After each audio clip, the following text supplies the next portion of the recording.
Pauline Hanson. She's been a fixture in Australian politics for, well, 3 decades now. But what really drives her? What's her ultimate goal? We've taken a deep dive into a recent, very candid conversation with the One Nation leader to really try and understand the person behind all the headlines. So let's get into it. Right off the bat, she was asked if she wants to be prime minister. And this was her answer. No hesitation, just a straight-up ambition.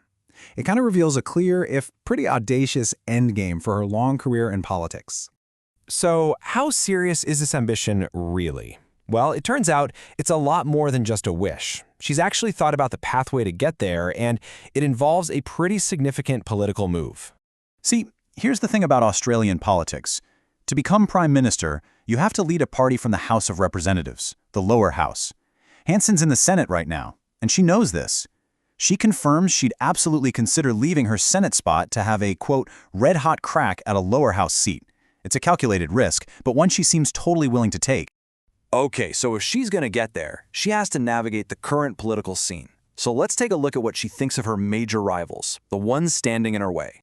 And wow, she does not pull her punches. Her assessment is sharp and it's direct. She calls the Labour Prime Minister a nice bloke, no leader, says he's controlled by unions, and points out he only won power with about a third of the primary vote.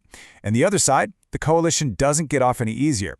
She calls their recent work a dog's breakfast and says she told their leader to her face that she won't last until the next election. So where does all this fight come from? Well, she argues it's fueled by a life defined by hardship and resilience. Her personal history is absolutely central to the political identity she presents to voters today. And this timeline really paints a picture of that journey. I mean, it's not your typical politician's path.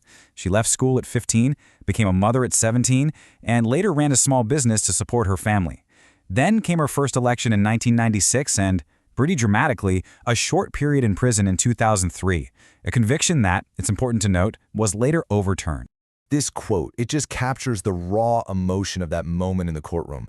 She describes being completely shocked by the verdict, getting cuffed right there. But she frames this experience not as a defeat, but as the very thing that forged her political resolve. So where does that resolve come from? She points straight back to her upbringing. She talks about watching her father work an incredible 106 hours a week for 25 years just to provide for the family. That, she says, is what gave her a dogged spirit, and the belief that you have to stand on your own 2 feet. Okay, so with that backstory as her foundation, Hanson lays out a really clear strategy for how she plans to convert her personal brand and her political critiques into actual, tangible power. And that strategy, it's all built on these numbers. She's citing recent polling that puts her party's support in the low 20s across the country. But, and this is the key part, she claims it's as high as 40% in rural and regional areas. And that, she believes, is where One Nation can really win seats. Of course, turning poll numbers into power is the real trick, isn't it? Her plan has 4 steps. First, educate voters on Australia's kind of complex preference voting system. Second, convince them to put One Nation as number 1. Third, use that to win those key lower house seats. And the ultimate goal? To hold the balance of power, a position where neither major party can pass laws without her support. And that, in her words, is as good as being government. And this entire strategy is really underpinned by these core policies. She wants to cap immigration, stop foreign ownership of homes and farms, make it illegal to burn the Australian flag, and make sure university spots go to Australian students first. These are the pillars of her message. You know, when you look at all this, it just begs the question, how has she managed to stay such a relevant and, in her view, growing political force for so long? It's been 30 years since she was first elected. I mean, that kind of longevity in politics is incredibly rare. And for her, it seems to be a form of vindication. And she illustrates this with stories of people who come up to her now. She talks about former university students who once protested against her, now coming up and apologizing, saying they finally get her message.